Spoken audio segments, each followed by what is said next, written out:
The following thoughts on Happy Hour do not represent Cox Media Group or its sponsoring. Anything you hear may and will be used against you. Thank you. The following thoughts on Happy Hour do not represent Cox Media Group or its sponsoring. Anything you hear may and will be used against you. Thank you. Voted as best local podcast in Tampa Bay by the Creative Loafing. You're listening to Happy Hour. Are you feeling classy today? Sit down, pour a glass of wine, and listen to Happy Hour. You're tuned into Happy Hour, an hour where Happy rants about something. Sit back and listen in. Happy Hour is on now. Happy Hour is on now.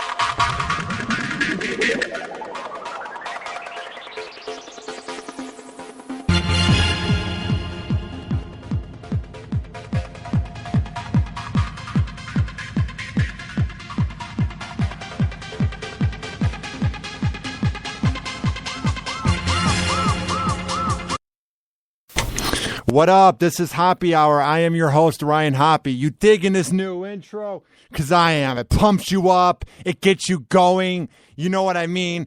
I was getting real sick and real tired of the old intro. Frankly, I was getting real sick and tired of Happy Hour in general.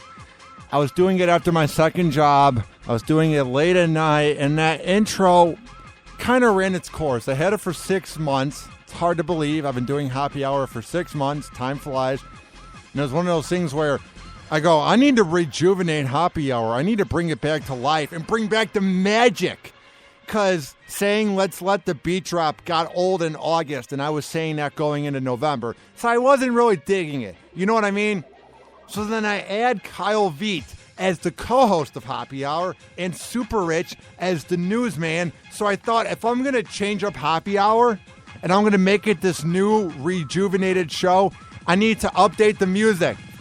So let's let this new beat drop.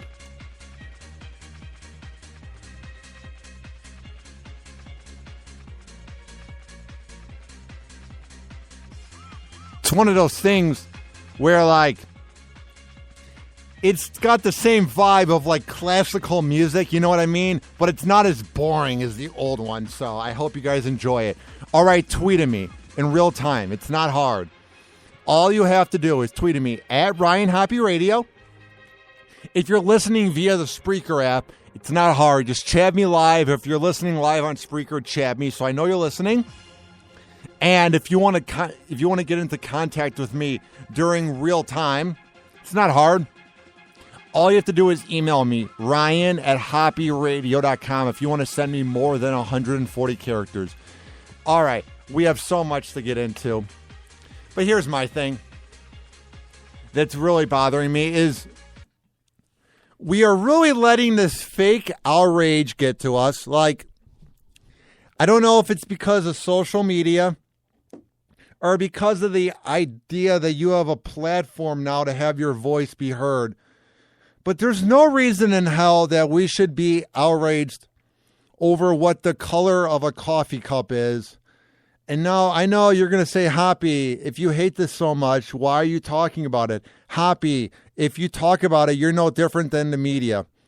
Well, the problem is the media reporting on this, they're reporting it as actual news. But I want to break down why the movie Idiocracy is officially upon us if people are mad about the color of coffee cups. I mean, this is getting out of hand.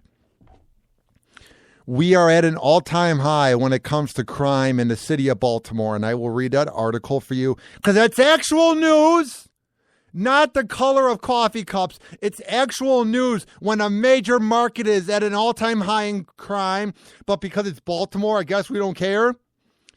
But first, before I even get into that, I just want to let you know that every night before I go to bed, this might be healthy, this might not be healthy, but I think about death, maybe because my dad died a year ago and just how time flies and we're only given this much time on earth. And I've really been thinking about it since my dad died. And it's one of those things where I like to use my day to the fullest. That's why I'm always grinding in radio. That's why I'm always trying to book the best guests possible. That's why I'm always working hard because I want to make it in life and I want to use each day like it's my last. And during this short time we are alive, there are people who have no lives. There are people that have nothing going on with them. There are people that are miserable in their marriages. There are people that hate their kids.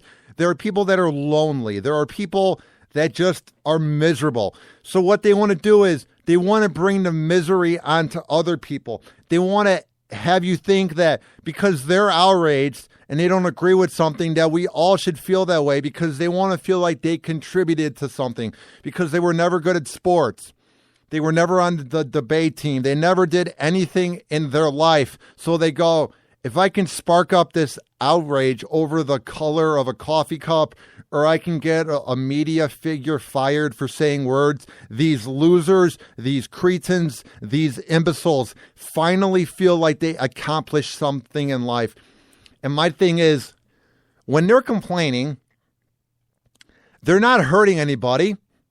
They're not attacking anybody. They are getting mad over words. So why should we care what these uptight, arrogant, out-of-touch pussies are offended by?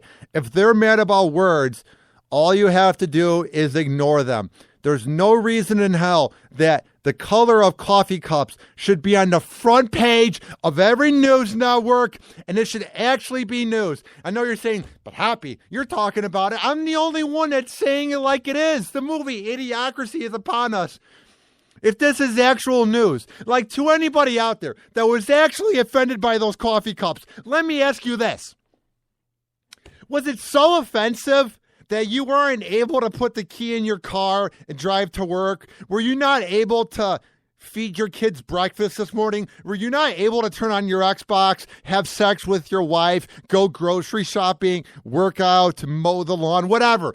Was the color of the coffee cups so offensive and it made you so outraged that you couldn't go on with things in life, that you lost your focus and you almost wanted to kill yourself because things were so bad? Is the color of coffee cups really ruining your life? Or are you that miserable that you're losing your mind? We are screwed. I mean, if people are this mad, I mean, it's something we don't want to talk about, but like, crime is up. Like, a 9-year-old got assassinated in Chicago in an alley. Whatever. Both sides of the gangs aren't talking. They're not snitching. Whatever.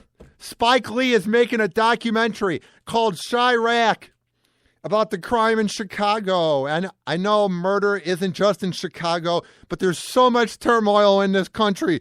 We're broke. We don't have one good presidential candidate. Everything's getting bad. But let's bitch and complain and moan over coffee cups, because that's what's important. With what we do in the 24 hours we are given each day, even though we spend about 8 hours sleeping, we are given all this time in a day to accomplish something, but we're going to bitch and moan because of coffee on social media, because these uptight, arrogant pussies that get mad at it would never, ever go up to the headquarters and say, please, can you change the coffee cup? It's because they have the new weapon that is known as the keyboard, and that gives them an outlet, because they're antisocial pussies who would never do it in real life. I'm done.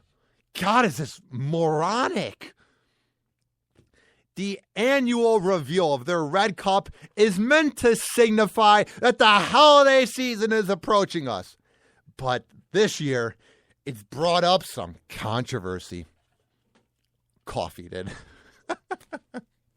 Like, I would maybe get if you changed what like a vodka bottle looked like and it looked all like kiddie-ish so that teens want to drink it. I would get if like an alcoholic beverage looked enticing. Then maybe I can get the outrage. But over coffee, I mean, it's something you drink for 30 minutes and then you throw out the cup. I mean, this is comical. It says here, the iconic red cup has featured several winter themes since its first appearance in 1997. From snowflakes to hand-drawn reindeer to a winking snowman and decorative ornaments. Each year, the design is different than the last. This year's design is simple. An ombre from bright red to dark cranberry. While some Twitter users have praised the minimal effort for this year's logo, other people are bringing on the term the war on Christmas. You can't be serious. The war on Christmas. The war on the holiday that supposedly Jesus Christ was born and everything became great. The war on the holiday when kids appreciate life and this fake guy brings them presents. The war on the holiday when you get together with your family and you eat. The war on the holiday where you have nice, pretty lights in the front yard. And if you live in the Midwest or the East Coast, you have snow, which makes it pretty. The war on Christmas. No. Not the war on Baltimore.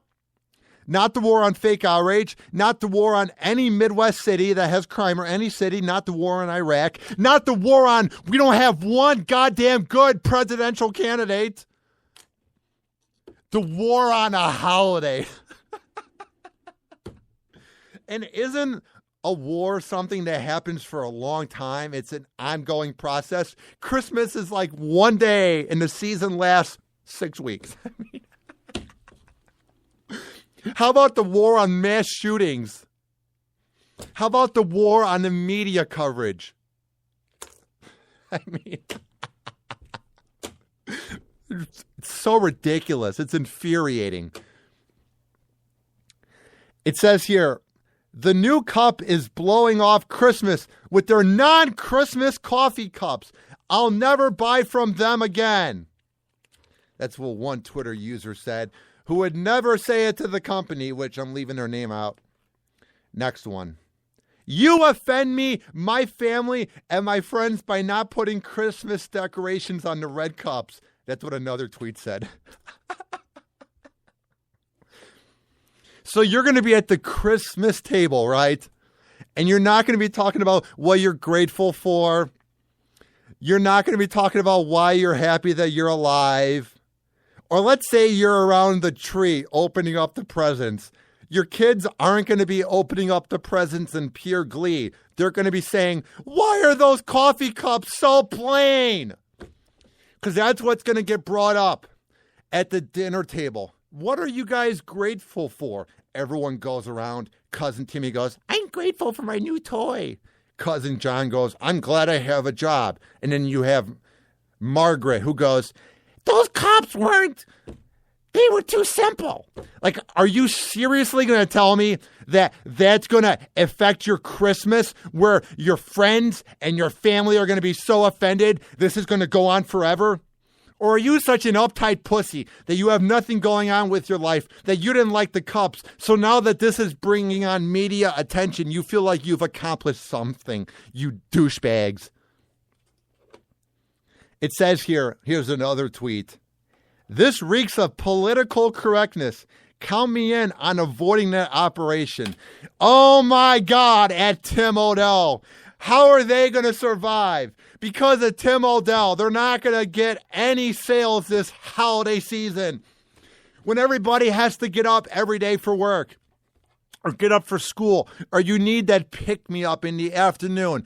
Everybody's going to go back to your tweet, Tim Odell, and go, oh my God, he's not buying their coffee. Why should I? Everybody is going to go, hey, I'm going to Dunkin' now. Hey, I think I'll get Mountain Dew because Tim Odell doesn't like how it's politically correct. Ugh. It's a coffee cup. And I love that tweet about how their family will be offended by the cups during the season. Your whole family shouldn't be drinking coffee. The elderly shouldn't be drinking it because it's bad for their heart. The kids shouldn't be drinking it because it's not healthy for them. And frankly, if you're offended by something this much, you shouldn't be drinking coffee either because it obviously makes you a hyper, uptight, unlikable douchebag. If coffee really gets you this mad, I'm just saying. It says here, The company, however, retains that their cups were meant to be blank canvases for buyers to create their own life, inspired by doodles and design. So basically, anybody who's offended by the coffee should be glad that it's plain. They encourage you to draw on it or write your favorite memories so you're not forced in by some fake cliche picture of Santa Claus or the reindeer or the elf. I don't get it. Like, when I heard there was outrage, I went, what? Over a coffee cup being too plain? I mean, this is out of idiocracy. This is something that President Camacho would have to fix when he goes to Costco and walks by the guy that says, I love you. This is something they would be outraged over, that the bottle of Brando is too plain. I mean, things are getting bad, folks. I know you're saying, but Hoppy, you're covering it. You're no different. Here's the thing. Besides 102.5 The Bone, nobody else was speaking their mind. I'm like, why? If we keep letting this fake outrage happen and we keep letting things like this occur, things will keep getting worse, because it's teaching my generation and it's teaching the kids that are in high school now that you can be uptight about anything. You can be offended by anything. You can be mad at anything. And because of a few voices, you can change anything. And we're not allowed to have different opinions. We're not allowed to think differently and be different human beings. Everything has to be the way we want it because we're uptight, entitled douchebags with no lives. I mean, honestly. If you were offended by the coffee cup, that's one thing. Go to Dunkin'. Go to Walker Brothers. I don't know.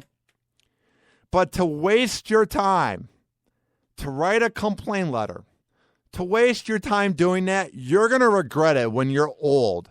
And life has passed you by and you went, gee, I could have done something with my time. Or maybe you're so dumb and so arrogant that you think this is what life is about. Being offended over a coffee cup. Next on Happy Hour. We have so much to get into. My God, it's ridiculous. All right. Baltimore violence continues at a torrid pace. Not seen since the 90s or since The Wire was on. Hey, get it? Also, Oprah defends the Kardashians after Rebel Wilson says that she resents their lack of talent. All right. And it says here, Facebook makes us angry and lonely because people compare themselves to the seemingly perfect lives of their friends. So let me know what you think about my last rant. Let me know what you think about my upcoming topics and more. Tweet at me at Ryan Hoppy Radio. If you're watching via Hoppy TV on Periscope, chat me and I will be sure to talk to you during the break or talk to you on air. So give me some messages and chat me live via the app if you are listening and online on Spreaker. I will be sure to respond to your messages. We will be right back on Happy Hour after this on Spreaker, on your iPad, on your Android, anywhere. Hang on. Happy Hour. Happy Hour. What's up? This is Ryan Hoppy from Happy Hour, and I have a very special shout out to one of the sponsors of this award-winning podcast. Nicholas Seymour from Duluth, Minnesota is the owner of Solis Graphics, which is a badass company that will make you decals. You can buy Happy Hour decals. It's not too hard. For just $4, you can support this award-winning podcast while supporting small business here in America. Or maybe you have a band, a company, a freelancing project, and you want to have your logo made into a nice, badass decal. Nick is down for making deals, and he is very good at negotiating. If you want to get into contact with Nick, It's not hard. Trust me. He will answer your call real quick, and he is one of the nicest guys I know. His number is 330-419-0691. That is 330-419-0691. Or you can send him an email, solisdesign@gmail.com. That is solisdesign@gmail.com. And to check out Happy Hour decals for just $4, go to tinyurl.com/happy hour decal. That is tinyurl.com/happy hour decal. And when you talk to my guy Nick, just say that Ryan Hoppy sent you, and he will give you a badass deal. Trust my word, pimps. Nick Seymour of Solis Graphics is the best around.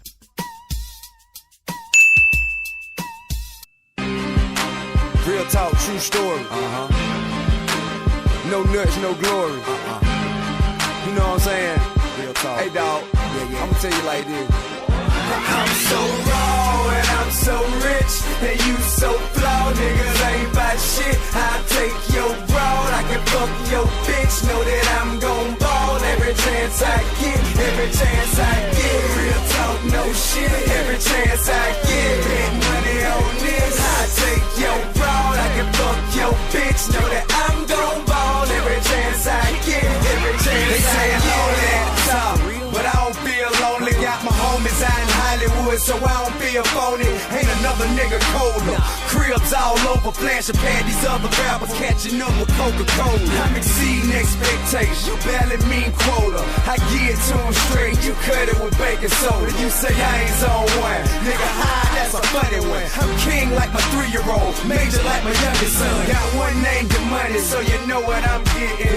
Deja, Neek, and Messiah like daddy, get him. Got an angel named Leia here to keep me out of prison. And my partner Jason G to help me see about $1 billion. Listen, grand hustle, pay respect, then vision. I record selling about $1 million, but shit, that's just the beginning. What with Club Crucial and grand hustle film division. Multiplication to get the pay. I let the click do the division. Break bread, streetcred.com making the killing. Plus a king of oneself, high fashion, I'm flashing out. Ready for whatever though. Trained to go, you better know. Put dick up in whoever hoe. Let them know. I'm so raw and I'm so rich, and you so flawed. Niggas ain't about shit. I'll take your broad. I can fuck your bitch. Know that I'm gon' ball every chance I get. Every chance I get. Real talk, no shit. Every chance I get. Bet money on this. I'll take your broad. I can fuck your bitch. Know that I'm gon' ball every chance I get. Every chance I get. My lucky stars, cause I came so far. Dope game, rap game, about the same so far. Bragging about your little Benz, nigga, they ain't no car. I got some shit in my garage that requires a chauffeur. High gas is the country award, people are starving, and I pay $1 million for Ferraris, retarded, huh? Sorry, bro, been addicted to ballin' since I started off. Season home, get them all the fuck, cause they know I'm getting those stacked tall as fuck. No, it ain't that I'm rich, that they hate so much. At least I could do it, not rub it in niggas' face so much. So I'm trying now while I'm rhyming, not to brag about the island of the crib in Hawaii, where all the walls slide in. House wide open, we could bring the outside in. I think you should hear about it. Fuck it, I'll be quiet. I just spit it how I live it, homie. I don't be lying. Would it make you feel better if I put my pockets on the dime? If I made less money, started to dress bummy. Would the haters and the critics have more respect for me? Should I downgrade the crib and the way I live?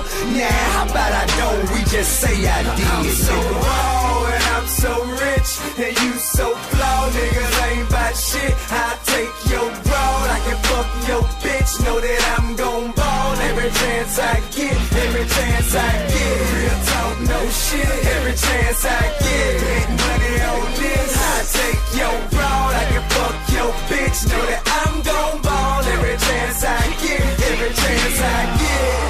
Hey, say homeboy, this real talk coming at you live and direct, homeboy. You dig that?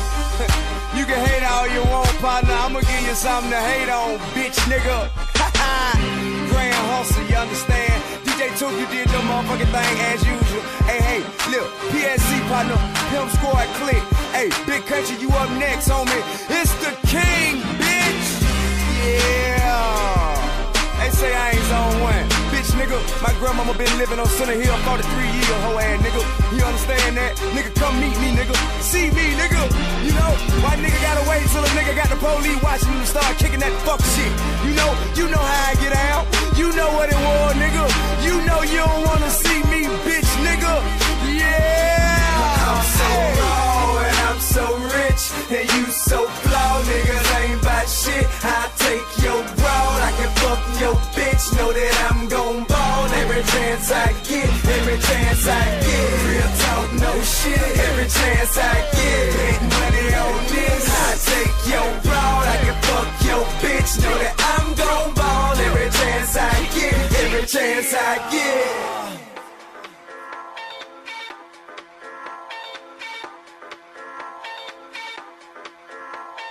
Hoppy rants so hard he starts to sweat. It's basically his cardio. Hoppy Hour is on.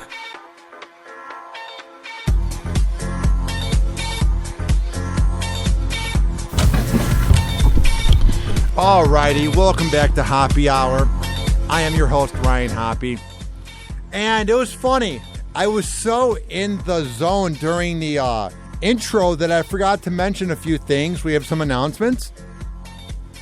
Coming up tomorrow on Hoppy Hour, from a mediocre time with Tom and Dan, Tom Van will be coming on Hoppy Hour to talk about his career and their kick-ass podcast, which won Best Local Radio Show in Orlando. Also on Hoppy Hour, it's a dude I prank called back in 2006. It was the first time I was on the radio. Julian from Wild 94.9, now in San Francisco. He will be on. He kicked ass on B96 and on Kiss FM in Phoenix. Also, we have a new segment where we're going to be talking to a PI every week, or as often as we can. His name is Andrew Carlton of Carlton Litigation Consultants, and he has done a lot in his radio career, or his PI career rather. So we are very happy to get him on. And if there's anything you've ever wanted to know from a PI, email me, ryan@hoppyradio.com. So you have that and much more. All right. I think we are beginning to kind of overlook the problems we are having in bad parts of cities when it comes to crime and murder. Now, I know that murder and death isn't the most easy subject to grasp.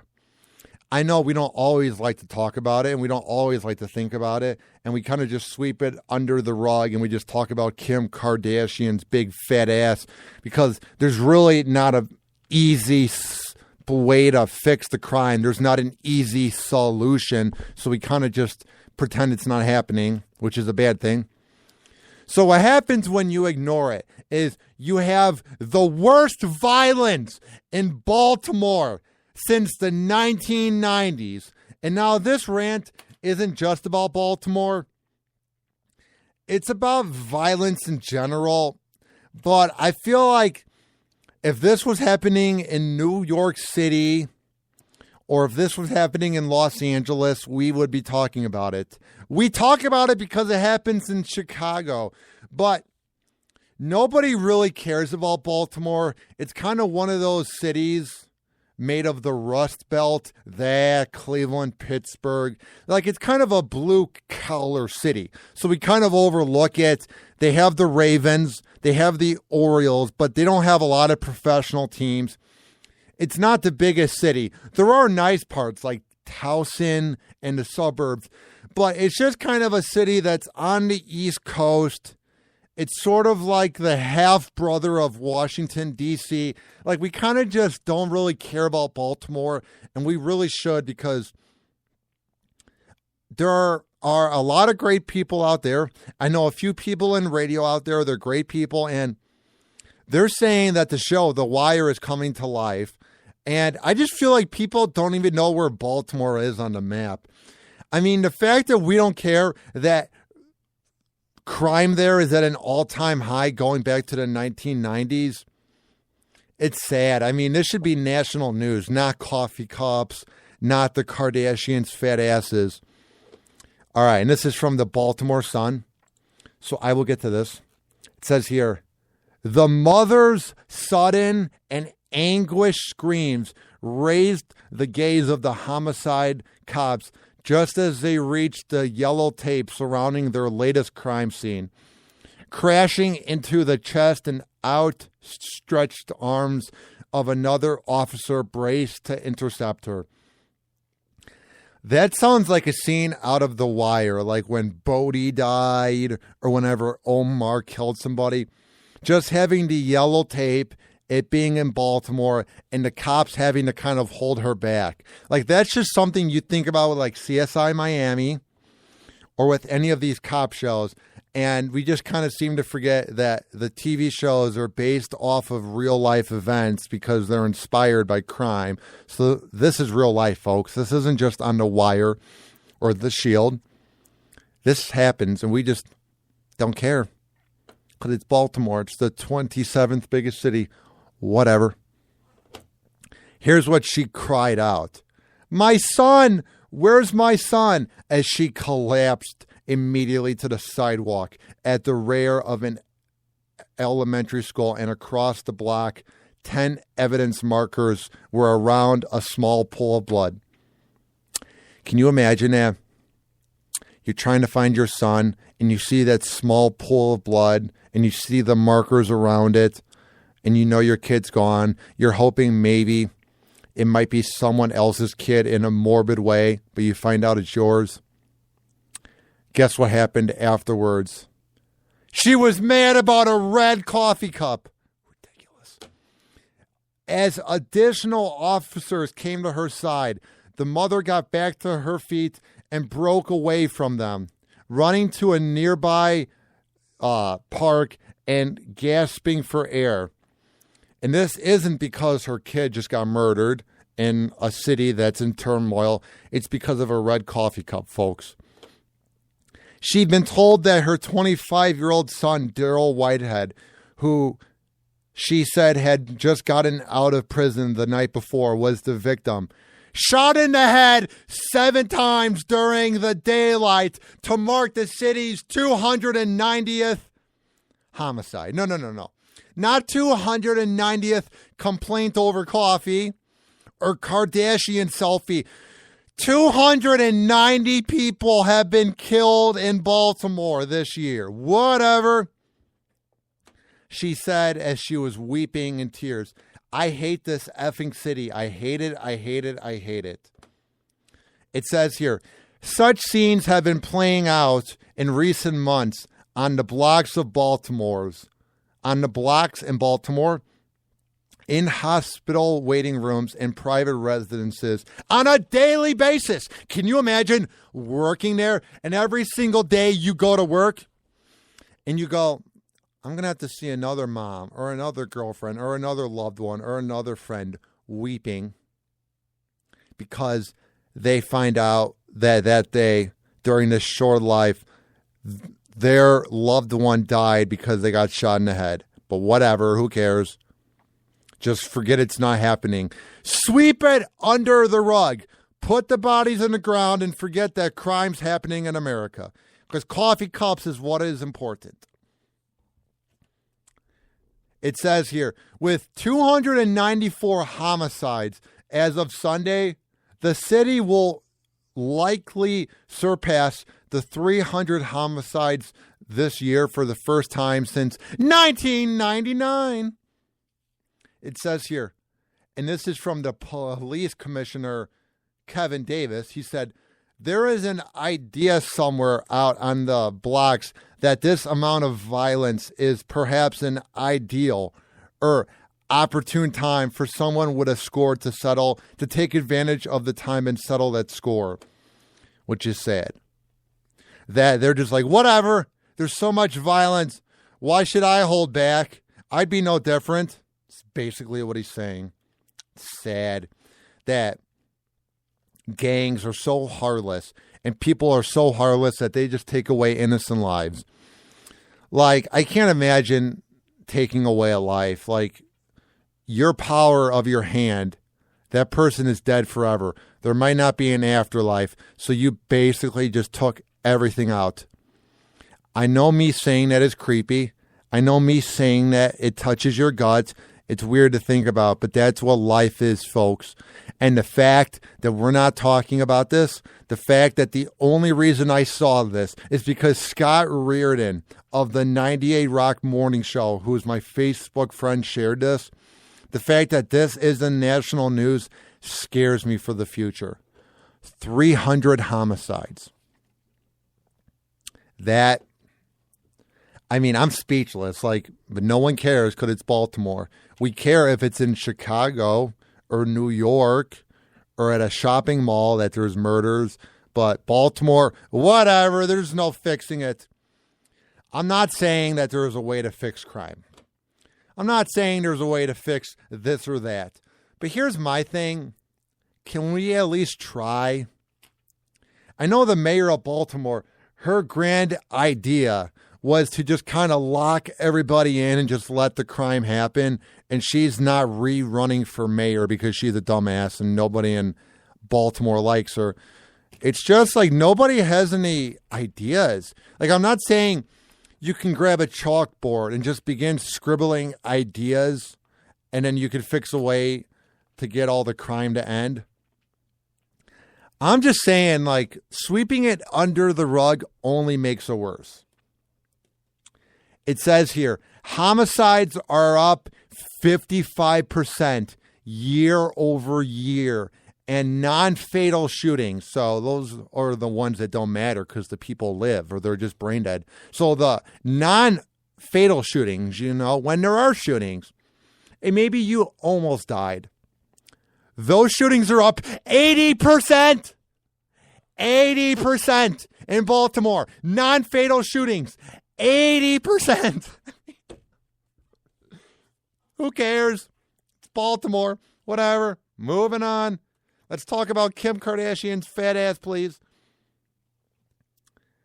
It says here, we just kind of keep our heads down and go, said Dr. Thomas Scalia, physician-in-chief at the Maryland Shock Trauma Center, which is in downtown Baltimore, which takes the bulk of Baltimore patients with serious shooting injuries. That must take a really tough person to do that job.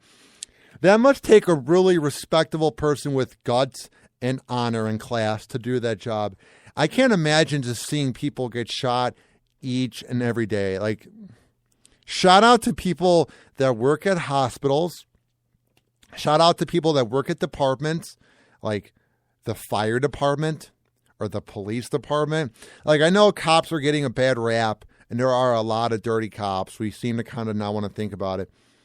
But they put their life on the line every day, and I have a lot of respect for them. When I used to be a suburban punk, where everybody would be drinking underage as a teenager, and you would get drinking tickets in the suburbs of Chicago on the mean blocks of Arlington Heights, Illinois, that's when maybe you weren't the biggest fan of cops because you're like, oh, why are they ruining a teen's fun night? But then you realize that they put their lives on the line every single second, especially in dangerous cities like Baltimore, when you don't know when that next attack is going to happen. You don't know if you pull over some guy that he might just shoot you. He might just be crazy. I'm just saying. It says here, Scalia's team makes what they call great saves. They have a lot of successful surgeries in cases where the patient is almost sure to die. They try their hardest to bring them back with decent results. They are having a hard time, though, coping with the deaths that are increasing each day. Here's what Thomas Scalia said, who is the physician-in-chief at the Maryland Shock Trauma Center. He went on to say, the opportunity to go tell some mom her kid's not coming home is right at the top of lists of bad things that you should never have to do. No. I thought the bad thing in life was going to a coffee shop and getting mad over a red cup of coffee. I thought that's what was important, or being outraged over what a media figure says, or not changing the TV channel. Isn't that what matters? Or Is it more important than people are now taking a dirt nap because of crime in major cities and we just don't want to think about it? He went on to say, to have to do that now more times this year is very, very, very discouraging. It's hard to find a light at the end of the tunnel. Once again, if there's any chance that Thomas Scalia is listening, shout out to you, man. You do more than I could ever do, man. I would be crying if I went to any of these people's houses. I'm just saying. He says, it takes a toll on the nurses. It takes a toll on the doctors. It takes a toll on the rest of the employers. It takes a toll on the whole city and all of the people who try to help us through these things. And this is real life, folks. It says here, Baltimore is not alone, though, when it comes to murder. Police officials in other cities like Washington, D.C., Chicago, Milwaukee, Detroit, St. Louis. Well, I just named off 6 cities. Whatever. If it happens in Chicago, we talk about it because that's an easy target. But who cares about the rising crime in Milwaukee, the brew city, whatever. It says here, but Baltimore is also among the smaller subset of cities that show up per capita violence. So basically, the reason we don't talk about Baltimore is it's a major market. They have 2 sports teams. They have a downtown area. 500,000 people live there, but it doesn't have the flashiness of a Chicago or a Washington, D.C., and it doesn't happen in the Midwest. It's kind of a city that we sort of push to the corner of America. Like it's just kind of by Washington, D.C. I feel like not that many people know where Baltimore is. It's just kind of a city that you just don't know much about. Like, whatever. It says, I don't know. It just goes on to talk about the crime and other things that are happening. I mean, I think we need an awakening. We need to set our priorities together. We need to figure out what is important in this life, because reading that almost brought tears to me. Like, I can't imagine being a mother who you see the yellow tape and you're right outside your apartment and you haven't heard from your kid in 6 hours. And then you see the frame of what looks like your kid and you find out the day after that he gets out of prison, you finally get to see him. And you find out that he's dead. I can't imagine being Thomas Scalia and every day you're going to see more people die. Can't imagine being the police that have to drive through that neighborhood and all those neighborhoods in Baltimore, the rows of neighborhoods, and have to just feel nervous all the time. Like, I feel like we don't think about how nerve-wracking it must be to be a cop in Baltimore or dangerous cities like that. Like, your heart must be racing all the time. Like, when I deliver pizzas in the ghetto and I'm in a really bad part, I'd be lying if I said I wasn't nervous. But I'm just delivering a pizza, then I get out of there. Can you imagine being a cop where everybody there hates you and not many people respect you and you're sort of the target of the neighborhood and you don't want to be a part of a drive-by or you have to arrest somebody and somebody shoots you? Like, we seem to overlook the problem that we are having in major cities. We seem to overlook the problem that websites show when they try to paint cops in a bad pic. We are sort of overlooking the problem that video games are violent and that crime keeps getting worse with social media because, frankly, who cares? If it happens in a Baltimore or a Milwaukee or a St. Louis, doesn't matter, or New Orleans or Birmingham, whatever. But when it happens in Chicago, that's when we care, because Spike Lee made a documentary. Nobody was talking about it before, but now that Spike Lee makes the documentary, everybody talks about Chicago and its murder. We should be talking about every major city. We should be coming up with ways to appreciate life.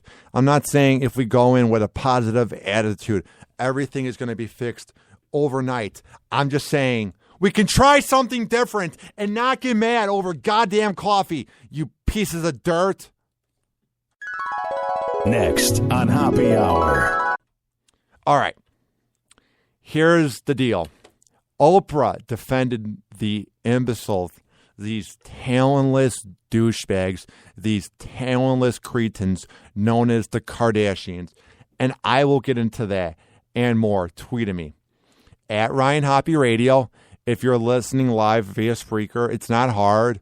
All you have to do is chat me via the app or via the website.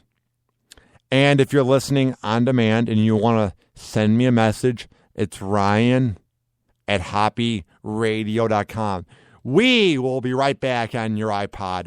We will be right back on your iPhone.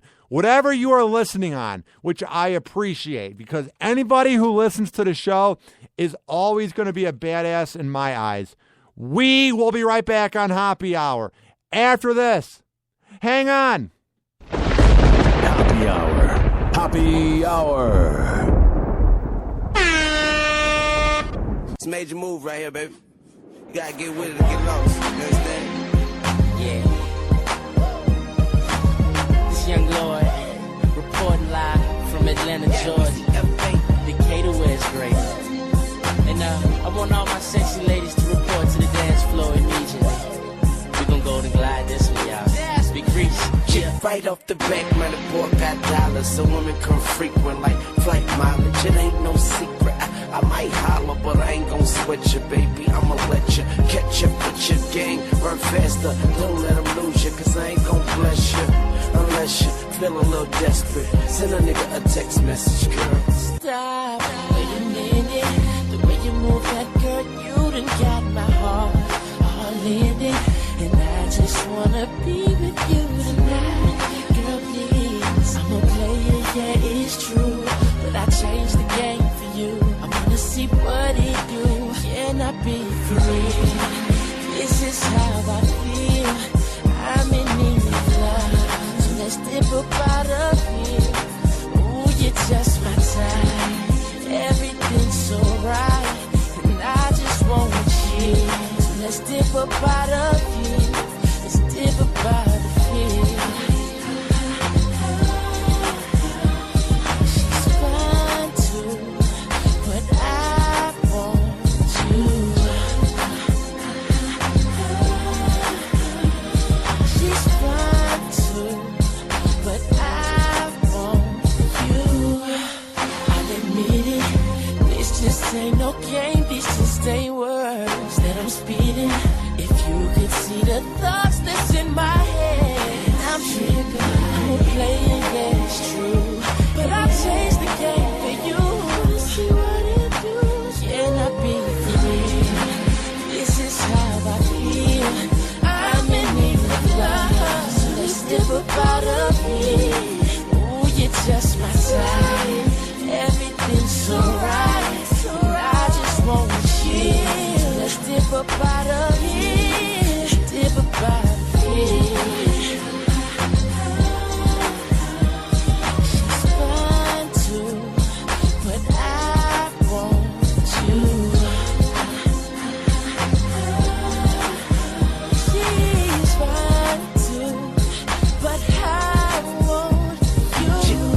FA be the key to the ladies, keys to the Sadies, but please say the baby. Weed and Patron, even in the AM, we should be alone. We could get a day in. You like what I'm saying and come around the waiting. We could go inside and stay in. Tell the homeboy you're staying. You've been taken, gone. Turn me on and mama turn him, yeah. You know I love you like good food. You know you fucking with a good dude. You know you give good brain like you graduated from a good school. You know I'm a good move, you should do me. So hey shorty, what it is, the Carter who it is. And shorty do it big, the party at my crib, that's a party in the hills. You call it what you want, but she gon' call it what she feel. This is how I feel. I'm in need of love, so let's dip up out of here. Ooh, you're just my type. Everything's so right. I just want you. So let's dip up out of here. Dip up out of here. She's fine too, but I want you. She's fine too,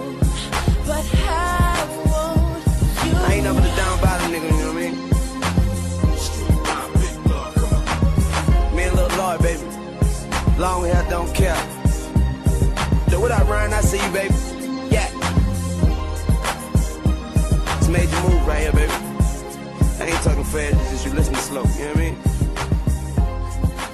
You ain't trying him in no hurry. Get the fuck up out of here. The bouncer is asking for his permission. This is Happy Hour.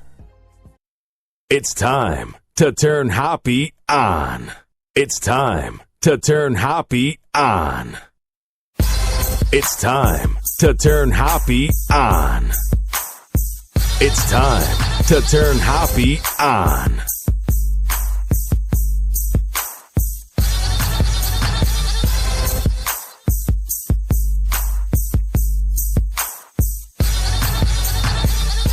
It's time to turn Hoppy on. All right, welcome back to Happy Hour. I am your host, Ryan Hoppy. Tweet at me in real time so I know that you're listening. Tweet at me at Ryan Hoppy Radio. And as long as you're not a douche, I will be sure to give you a follow back, because anybody who listens to the show, anybody who downloads the show, I appreciate it. We had a record amount of downloads last week. We had 400. We had 200 on the interview with radio legend Kevin Matthews, so it means the world to me. Also, if you're listening via Spreaker, you can chat me and email me, ryan@hoppyradio.com. All right. Now, I never was the biggest fan of Oprah, but she did a lot of good. She would help out broken homes. She would have segments on TV where she would help out people. Like, there was never really a bad thing to say about Oprah.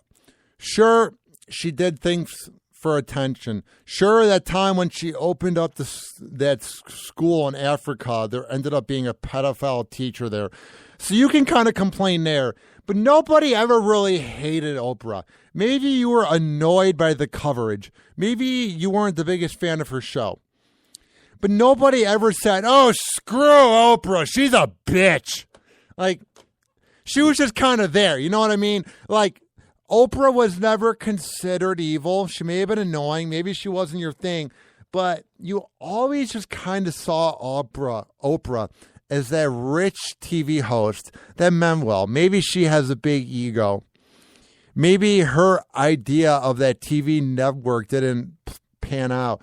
But like, nobody's ever really hated Oprah. Well, I think I have found a reason for you to not like her. When I saw this headline, I thought this was something out of The Onion. When I saw this headline, I could not believe my eyes. I mean, this is bad. She's supposed to be that role model. I know she's not as big now because she has a TV network that nobody watches. I get that she's not as big now because she's not on every day and she's getting older. But she is one of the biggest figures when it comes to making money. Her, Howard, everybody like that. They're larger than life figures. So what comes with that is kids look up to you. Now, I don't know how much like the kids now that are in high school, the whole millennials, I don't know how much they know about Oprah, but there's the potential that people look up to you because you're a rich celebrity who's done good. So when it says here, Oprah defends the Kardashians after actress Rebel Wilson says she hates their lack of talent, Oprah comes to their defense. I can't even believe this headline.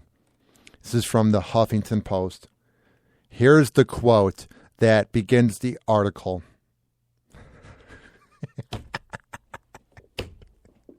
I can't believe this is real.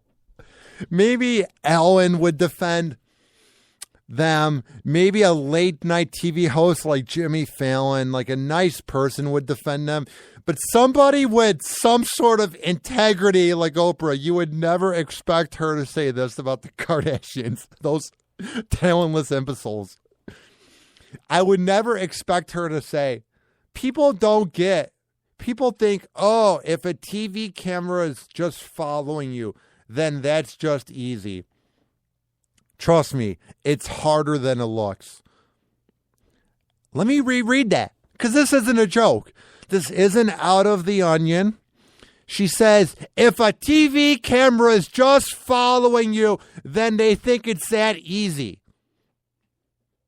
It is pretty easy. Compared to being a coal miner in West Virginia, compared to being a farmer, or doing a white-collar job, or being a pizza delivery boy. That's actual work. But being talentless imbeciles who are famous for a sex tape and have no talent and walk around wearing perfume and tight dresses on a TV show that's not real whatsoever. What's the work on that, Oprah? Writing the script of a fake reality show where the writing is worse than an awful sitcom with a laugh track? What is so hard, Oprah, about being the Kardashians, you dummy? There's that term in TV, jumping the shark. Oprah jumped the shark on this one, saying, oh, if a TV camera is just following you, then they think it's that easy. It is easy. You're famous for a sex tape. Sex is fun. Oh, wow. Took so much work for Kim and Chris to have that deal where they signed the tape over to Vivid Entertainment like talentless cretins. Oh, it takes so much work, Oprah, to take off your clothes like Kim does and take a selfie of her pregnant body. Oh, it takes so much work to walk around having your smartphone right to the camera like product placement while you say on TV, oh my God, Lamar's mad at me. Because that's such hard work, Oprah. If that's hard work, please give me that job. You dummy.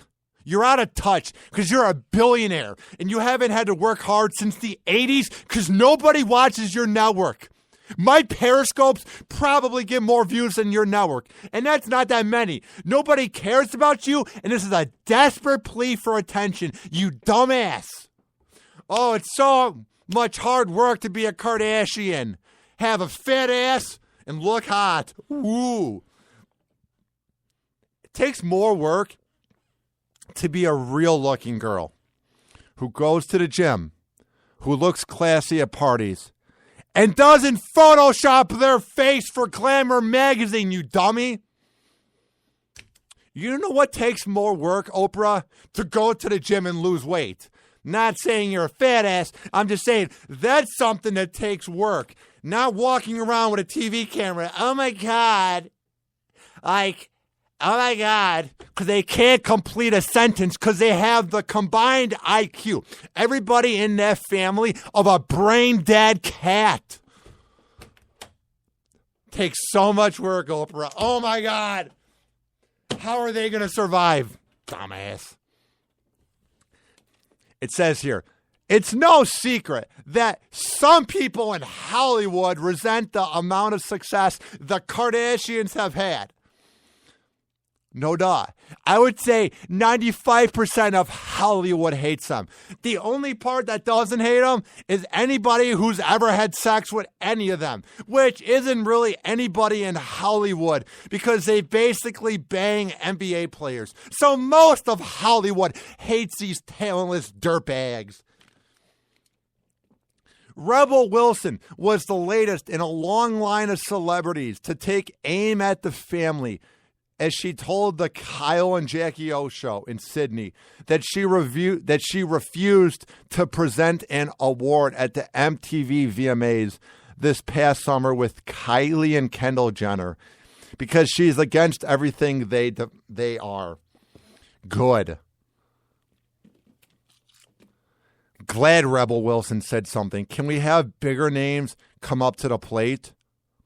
They're so influential. I mean, they go on Ellen, and it's just, oh, my God, I have this book of selfies. Because that takes so much work, Oprah, to grab your phone and take a picture, save it to the computer, put it in Photoshop, change it so you look perfect, even though you're not Kim, and then make a book of it. That takes so much work to walk around on a fake reality show where your big butts are showing as you're walking down Hollywood Boulevard.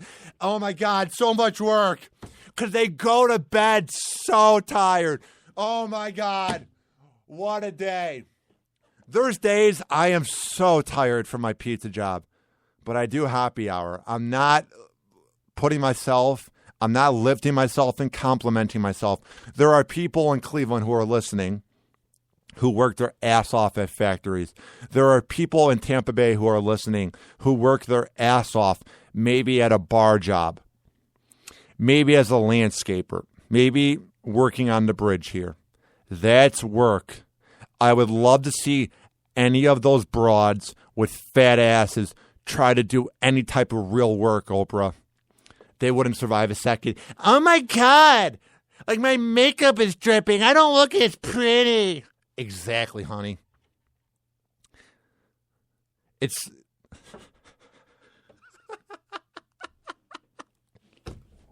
Here's what it says here. This is a great line. I'm crying. I'm laughing so hard. To create a reality series that looks like something is actually happening, it means you have to be on all the time. So she basically just said that the show is fake. Oh my God. When you're as good looking as the Kardashian family, it takes so much work to sit around on your fat ass and look pretty. Oh my God. The stress of it. Does my makeup look all right? If being a Kardashian is hard, no pun intended, then give me that job. Everybody should have that job for a day. Just say. Here's what it says. I went to film them as a family, and I couldn't believe how hard they worked. We were there for 7 hours, and they were going to tape another 7 hours after I left. No matter who you are, that is work. There are people who work at factories for 18-hour days. There are people who get 14 hours of sleep, which is how much time they spend filming a show in a day, 14 hours.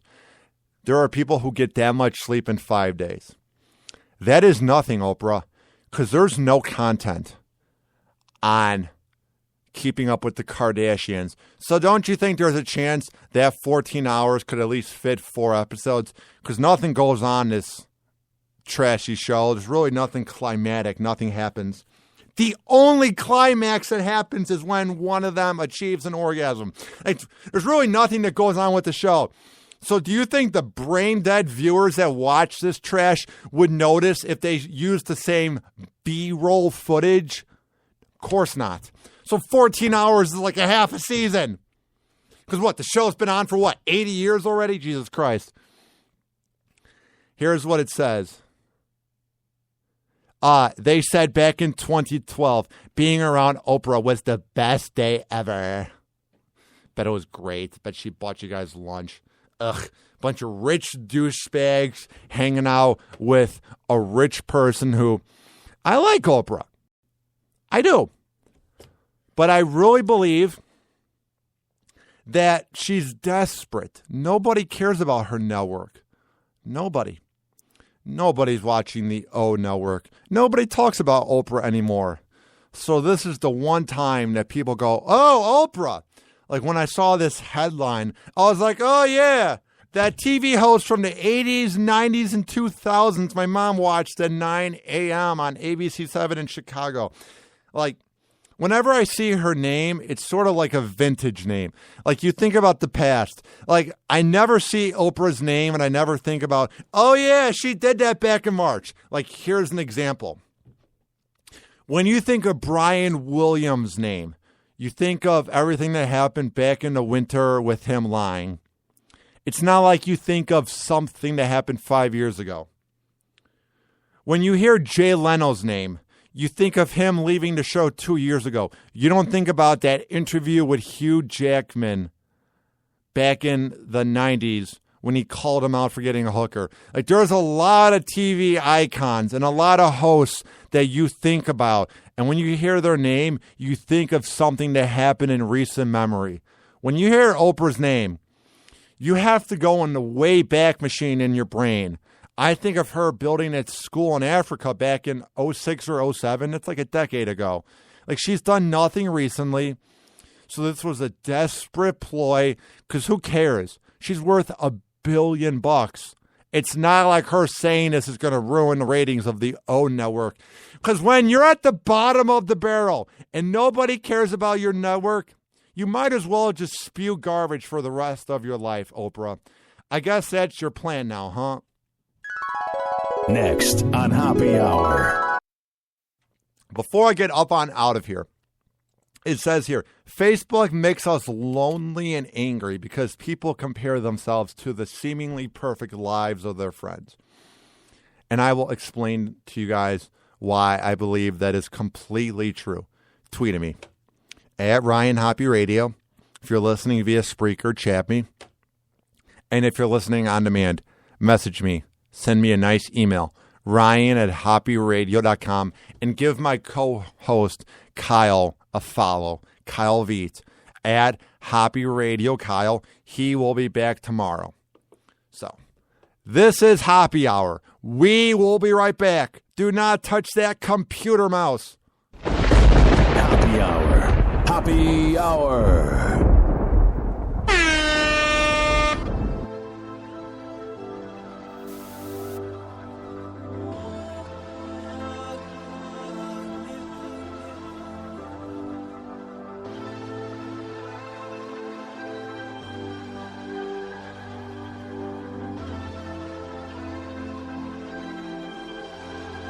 I know you've been gone, gone, gone. I know you've been gone, gone, gone. I know you've been gone, gone, gone. But are you missing me? I know you're missing me. Looking down at my phone, see another missed call. I'm pissed off, I never had these problems back when I was pissed poor.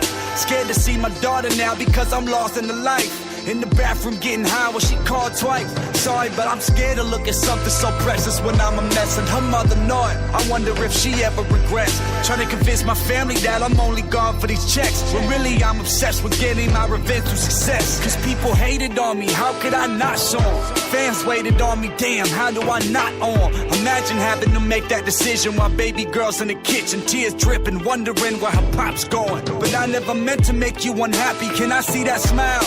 Phone's ringing, hey, I want with my child. Anyways, I wanted to write you a symphony, but instead she said all I ever wanted was you to stay a while. Damn. Gone, gone.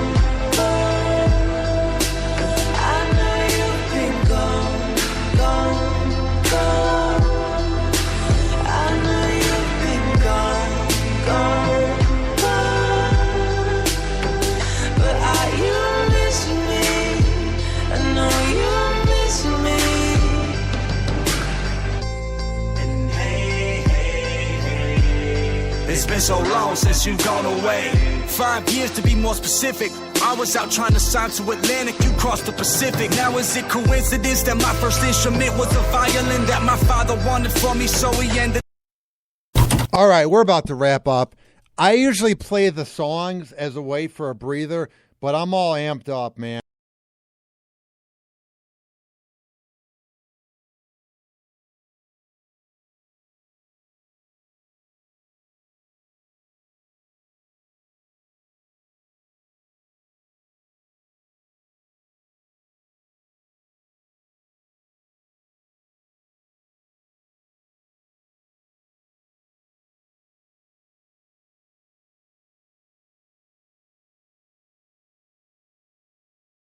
Did an experiment on 1,095 people who gave a ranking of their happiness, which ended up being 7.6 out of 10. Half quit using Facebook for a week, while the rest continued to use it as normal.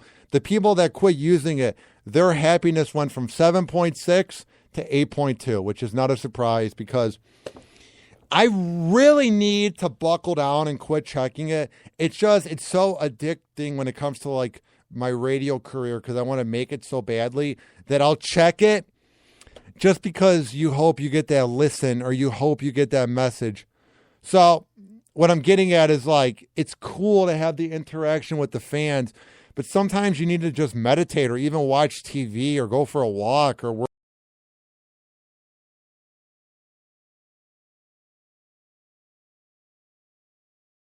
There's a reason we're at an all-time high when it comes to anxiety and being upset and uptight. It's because we're on our phones all the time, especially with the addition of the iPhone. Remember how annoying it was when you would want to post something on Twitter via the BlackBerry or via like a Razor? You're like, screw it. I'll just wait till I get home. Now you can just live tweet whatever. You can Periscope whatever, hoping to get the approval of people who don't care about you really, and getting mad over people who would never say it to your face when they say mean things. Like, we really need to buckle down and not take social media so seriously.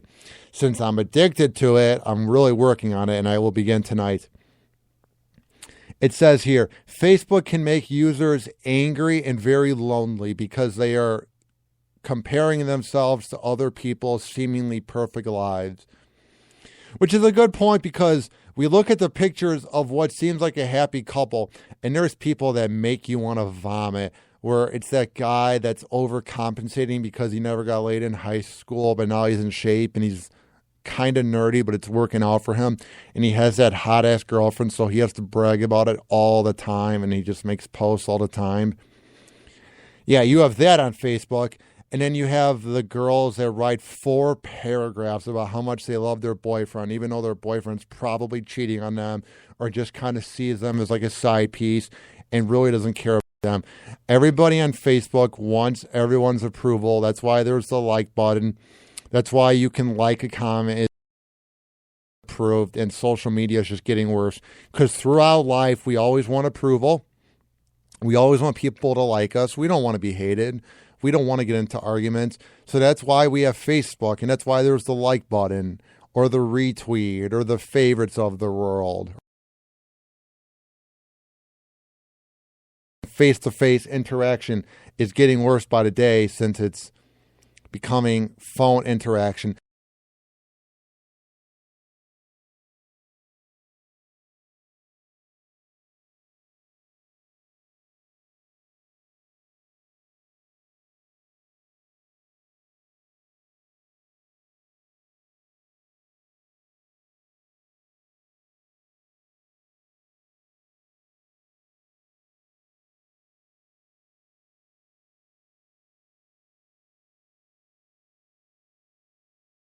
Wow, that was a mouthful. It says here, this is what the Happiness Research CEO, Mike Viking, said. He said, Facebook adds a fake perception of reality and what other people's lives really look like.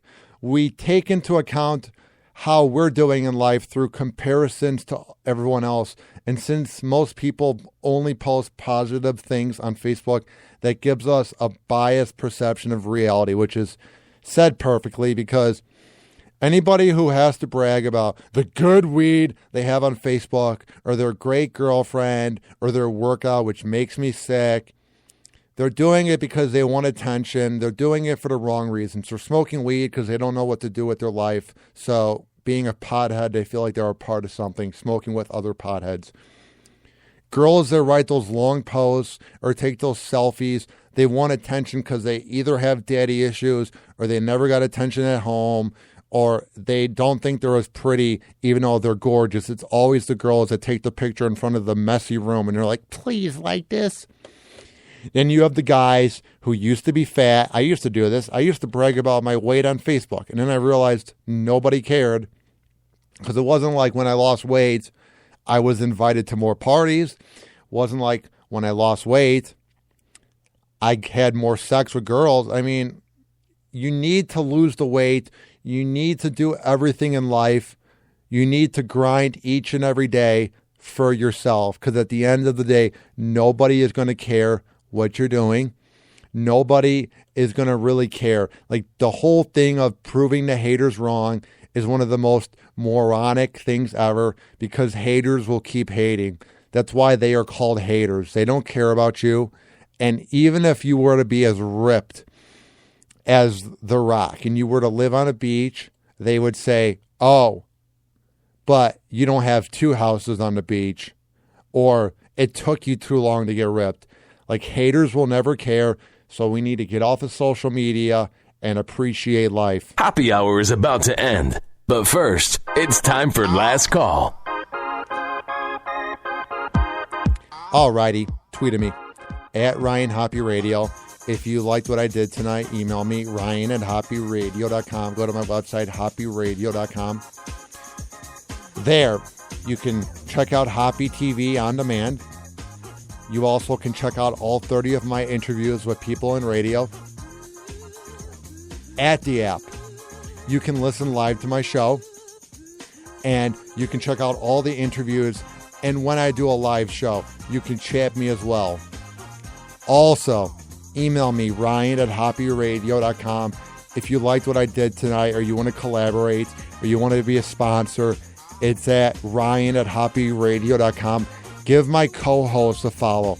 I know today was a show by itself, but you noticed that I had a new intro. It's because I'm changing up Happy Hour and kind of reformatting it.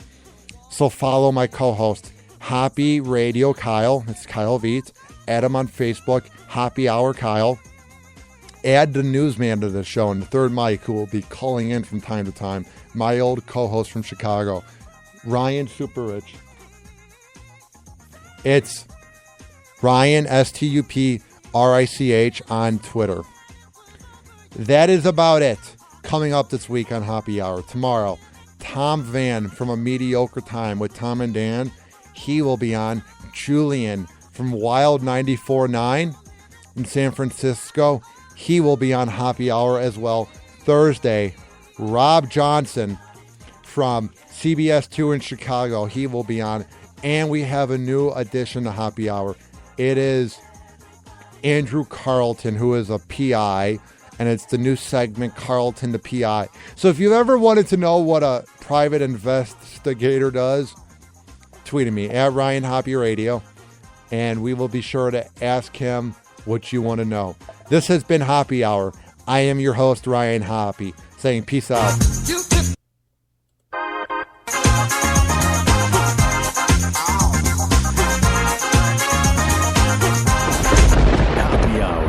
Happy Hour.